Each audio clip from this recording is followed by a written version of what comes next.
Grüezi und herzlich willkommen zum dritten Teil der Reise auf Vancouver Island. Aktuell sind wir von Campbell River Richtung Süden unterwegs, auf dem Island Highway, der mehrheitlich wunderbar der Küste entlang führt.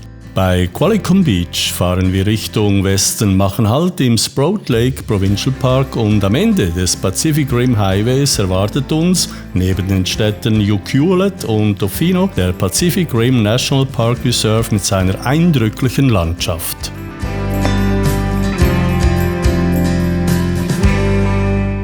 Natürlich werden wir noch viel mehr sehen, doch als nächstes steht noch etwas ganz Wichtiges auf dem Programm, nämlich das Einkaufen.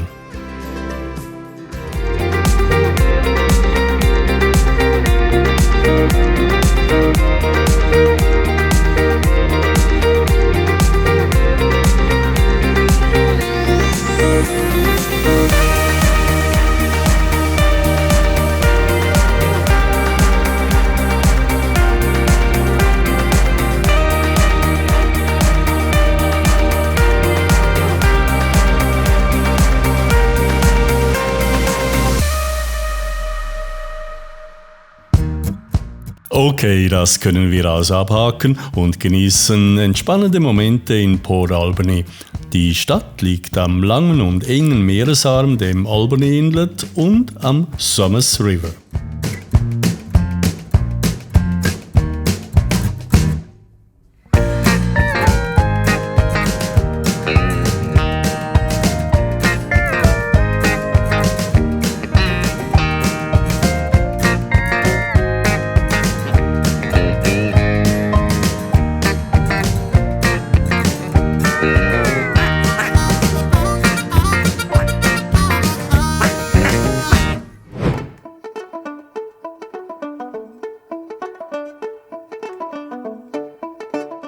Weiter geht's in den Sprout Lake Provincial Park, genauer in den gleichnamigen Campground direkt am Sprout Lake.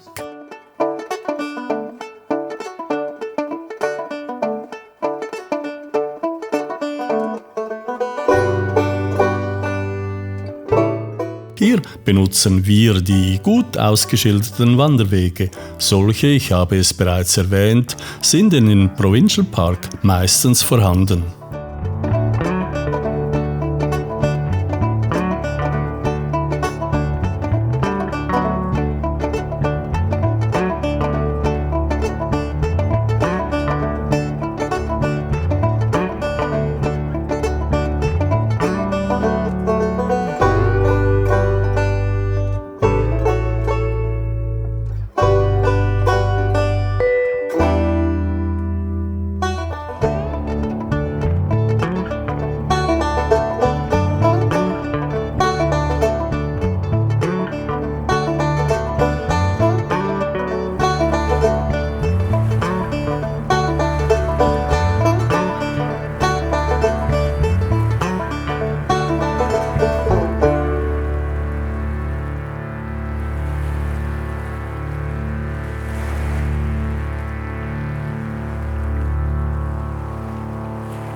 Seen und Flüsse gibt es auf Vancouver Island eine ganze Menge, in denen man ein Bad nehmen könnte.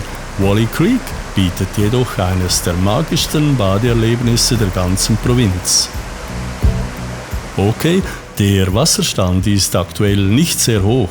Es braucht deshalb schon etwas Mut und Ortskenntnisse, um im richtigen Ort reinzuspringen. Ja, und hier gibt es einen ganz coolen optischen Effekt. Das fließende Wasser des Baches glitzert in einem klaren aquamarinblauen Farbton, der einfach nur faszinierend anzusehen ist.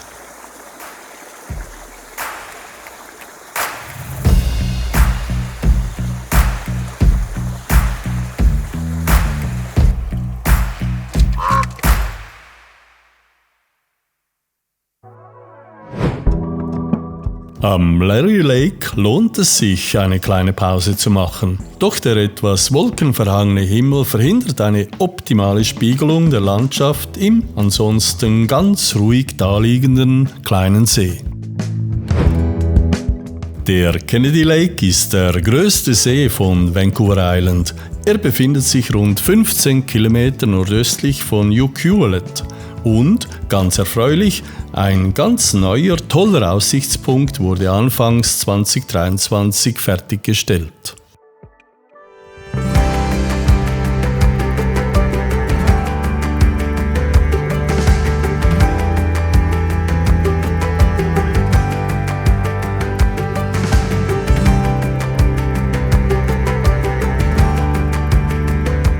Vor den Toren des Pacific Rim National Park Reserves statten wir gleich als erstes dem Visitor Center einen kurzen Besuch ab. Es kann nie schaden, sich einige Infos über den Stand vor Ort abzuholen.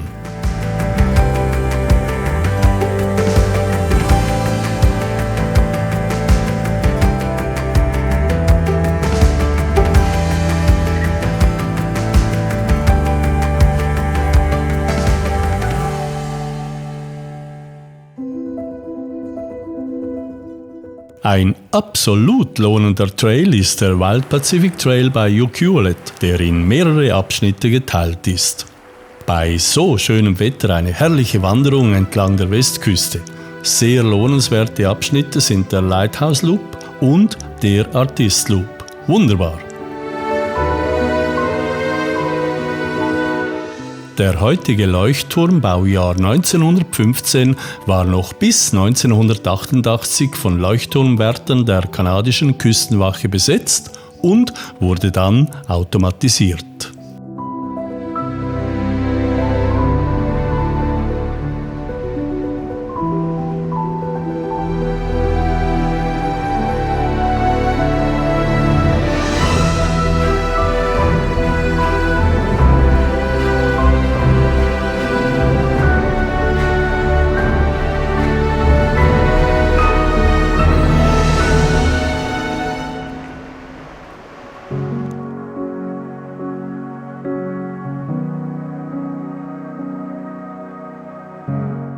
Ja, es ist Zeit, unseren Campground aufzusuchen und noch einen kurzen Spaziergang an die Küste zu machen.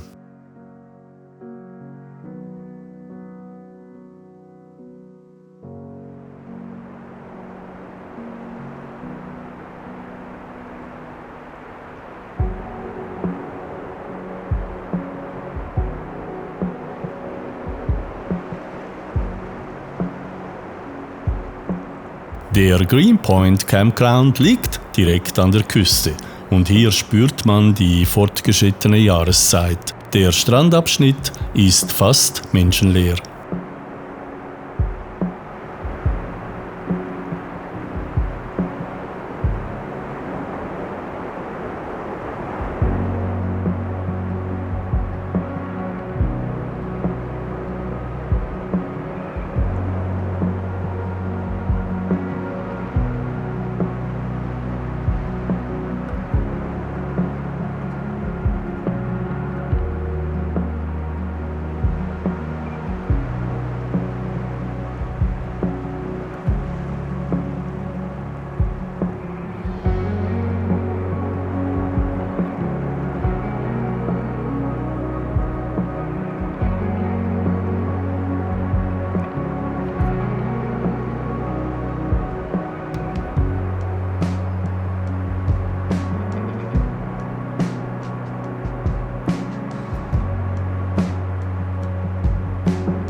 Schon eindrücklich zu sehen, wie eine sich selbst überlassene Landschaft geprägt wird von den Gezeiten, sei es Holz oder Stein.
Der Rudder Hill im Pacific Rim National Park Reserve war eine der Radarstationen, die während des Zweiten Weltkriegs zur Frühwarnung vor Luftangriffen auf Nordamerika eingesetzt wurden. Heute natürlich ein Aussichtspunkt der Extraklasse, wenn das Wetter mitspielen würde, was es allerdings, man sieht es, absolut nicht tut.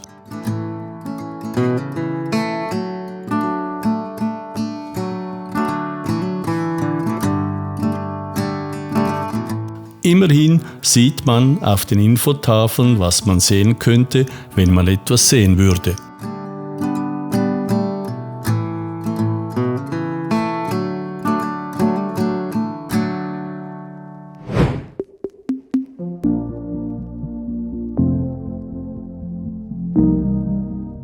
Der Rainforest Trail besteht aus 2 Loops. Beide sind mit ca. 2 Kilometer eher kurz, doch dank sehr gepflegtem Holzpfad und Kiesweg für jedermann zu schaffen.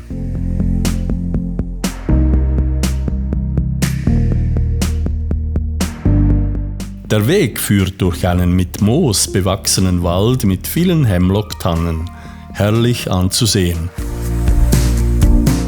Eine Vielzahl von Infotafeln offerieren vertieftes Wissen über den Wald und seine kleinen Bewohner.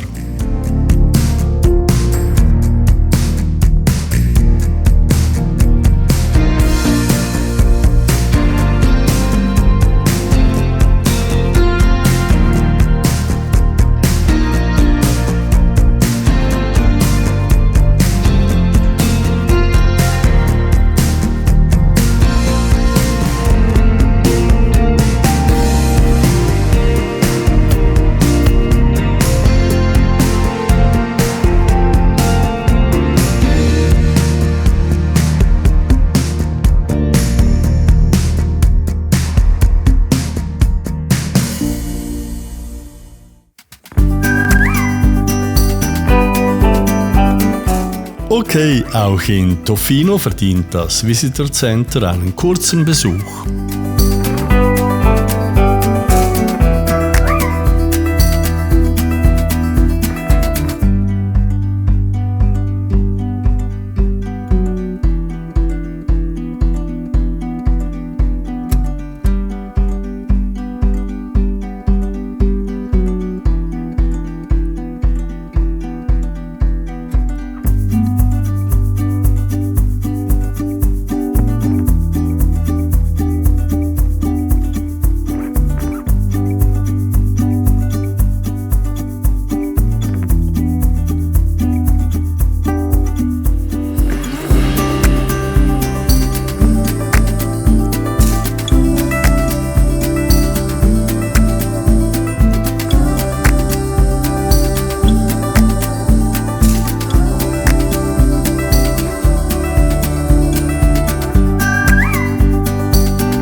Ja, und wie erwartet ist der Ort recht touristisch ausgelegt.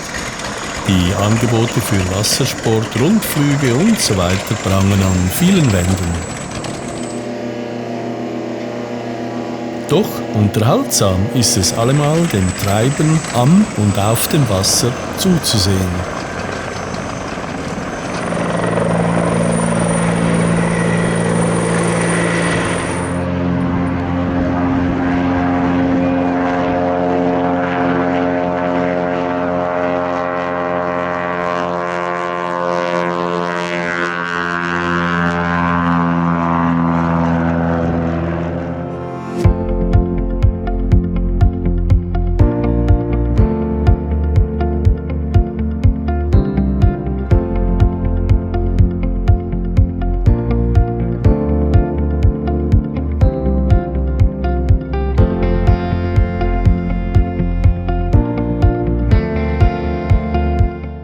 Ucluelet scheint mir etwas uriger und gemütlicher zu sein als Tofino, wenngleich zugegebenermaßen sicher auch Ucluelet auf den Tourismus angewiesen ist.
Ja, und zum Schluss dieser dritten Episode habe ich noch einige Impressionen vom Hafen in Ucluelet für dich.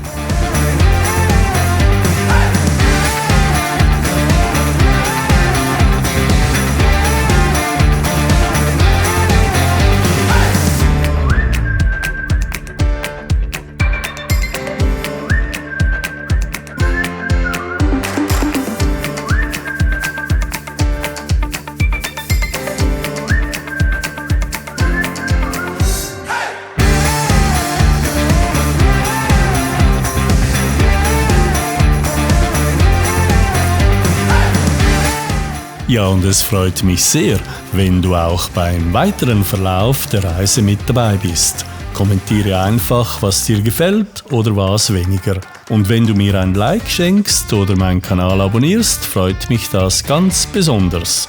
Und, das will ich auch noch erwähnen, drücke einfach die Glocke, dann verpasst du künftig keinen meiner Filme.